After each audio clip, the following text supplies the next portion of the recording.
guys? So I know it's been a while, but I've kind of dropped off a bit of Yu-Gi-Oh until Genesis arrived. Personal things and all that. But shoving that to one side, I decided to actually start playing Genesis with Jamie again. And Madolche is the deck that Jamie's allowing me to play, because apparently Paleo is not a nice deck to play against in Standard or Genesis. So yeah, this is going to be the fun deck that I will be taking to my locals. If you guys aren't aware, Old Geek to Me in Bradford, England, does Genesis on Sundays now, so it's going to be fun, especially since about 4 or 5 people there are all playing Madolche, so yay. God, I hate mirror matches sometimes. But enough of that said, I'm going to get into the deck and I'm going to do a bit more of an explanation than I usually do, because Madolche is one of those decks where people haven't played it in Standard for quite some time, and I think the last time it was played was during tier format, where that random Madolche player did really, really well with it. And I kind of went a little bit off his theory for it, but I'll explain some of the ratios and some of the card effects. I won't go into all of them because I'm not going to teach you how to suck eggs, because if you're watching this video, you know how Madolche works anyways to an extent, but it's more an explanation for the ratios themselves. So to start off, I play 3 Pudding Cessa, and 3 Angeli, and 3 Magdalene. So the reason why I play 3 of each of these is because they're the starters. Magdalene's kind of the worst starter of them all, because if this gets hand trapped, because we're not playing the Salon, it kind of sucks because you need an extender from it, either one of the Vernisylphs or the Pudding Cessa. If I open the Magdalene, though, I do tend to normal this first, see if my opponent gets baited out with a hand trap. If they don't know how Madolche works, they will Ash in Perm or try and negate this in some capacity.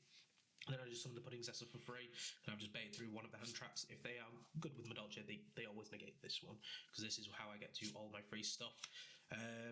As for Angeli, it's a great starter. It does what it needs to do, and there isn't really much else to say about the Angeli, but this I find is actually the correct ratio for it, especially in Genesis, because you want to get to the Pudding Cessa as quick as possible, so all of these actually get to it as quick as it can. Then next I play 2 Hoot Cake and 2 Messenger Gelato. The reason why I've gone down to 2 Hoot Cake is originally I played 3, but it starts to clog up the field after a certain point, and because links don't really exist, you don't really have a way to get rid of Madolches on the field, especially when Pudding Cessa locks you into Madolches.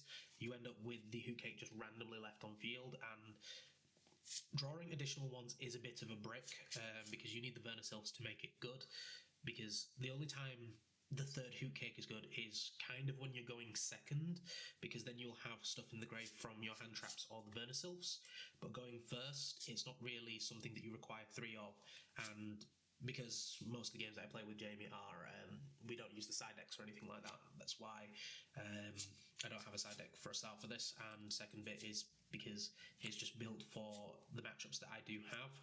When I start going to locals a bit more again, I will rebuild my side, but I won't be doing a side for this video because, yeah, it's just not relevant.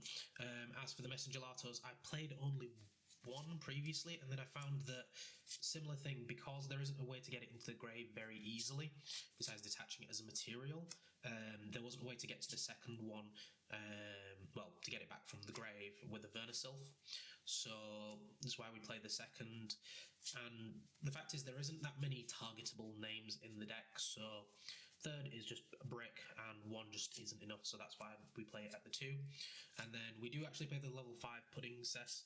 I know in previous versions when I played it, when Geek Retreat Halifax was open, I didn't actually play this in there, but because it's the Genesis list, it is actually required, because it allows the rank 5 to actually do additional stuff, and because, again, no links, I already had free cards coming back, and the effective set a Madolche card, it gets to the point where I use Messenger Gelato twice to grab the Chateau and one of the traps, depending on which one I need, and then it gets where you don't need the Salon to actually start setting anything, because it just doesn't do anything.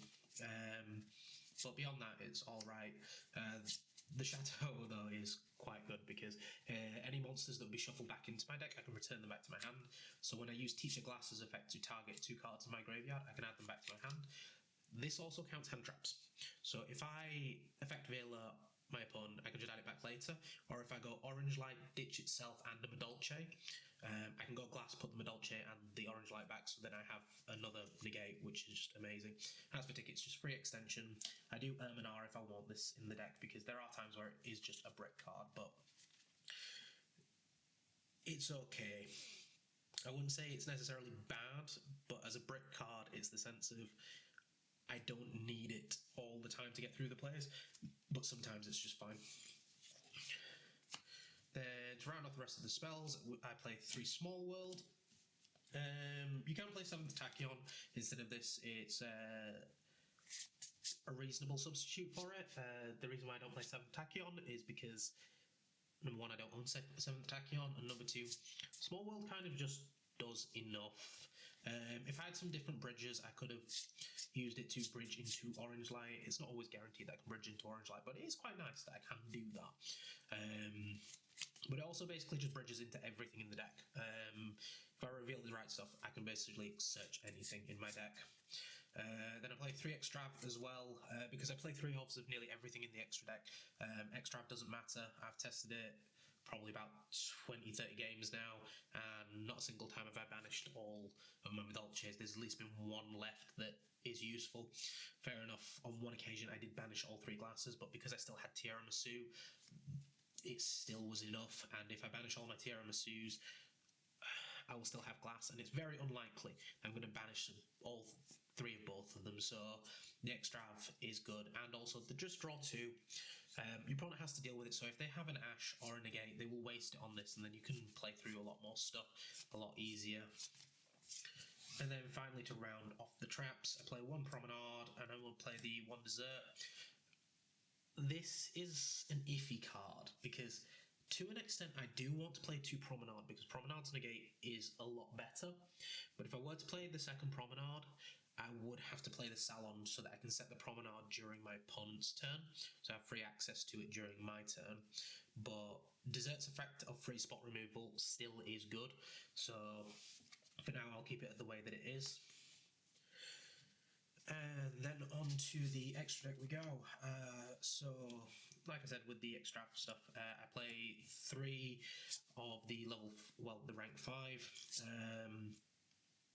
Pretty decent, regardless if I have the pudding cess attached to it. Its effect to shuffle back Madolches is still good, because if I've got Chateau on the field, I can just put the resource back to my hand for later on, and because Chateau gives everything a 500 attack boost, I can just start summoning basically 3k beat 6 for free. Then 3 of the rank 5 Tiramisu. Maybe it's because I'm a bad player of Madolche, but there isn't always times where I get to summon this or glass. I will usually opt to summon glass over this, but the ideal end board would have this and this at the same time. But this is non-targeting removal, so it really does affect your opponent in quite a bit of a way, because the amount of times where I'm like, effect, target 2 in my grave, and they say, oh, well, what are you hitting? I'm like, you don't need to know. It's on resolution, so yeah. Then 3 standard Tiramisu.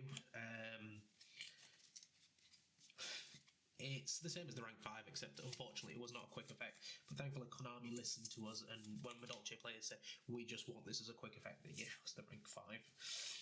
3 of debatably the best Madolche XCs, and the only reason I say this is the best one is because it pairs well with Chateau, because it shuffles back any monsters, so I can detach material to make a Madolche immune to monster effects, and then when a Madolche is sent to the graveyard, I can target 2 cards in either player's graveyard.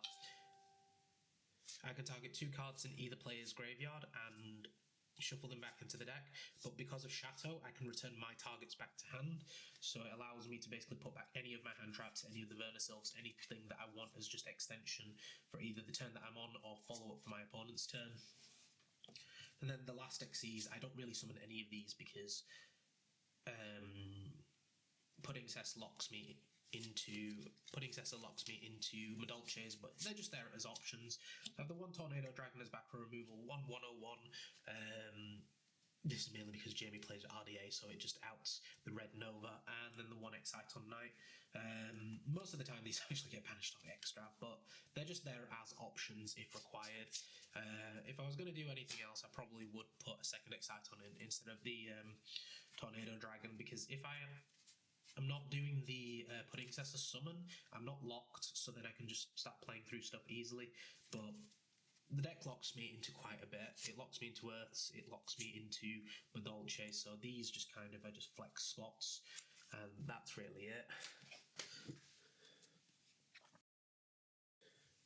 So there isn't really much else to say when it comes to the Madolche deck itself, so yeah, I can't really say much about it, but beyond that, it is actually a fun Genesis deck to play. Hopefully I'll be getting some feature matches of it this weekend, so then I can start putting those back up. I should be focusing more on Genesis over the next coming months or so, but it's just because I've just dropped off Yu-Gi-Oh! A little bit, but I'm finding the love of it a bit more now that I've got fun stuff to play. So till then, I'll be signing out now. Peace.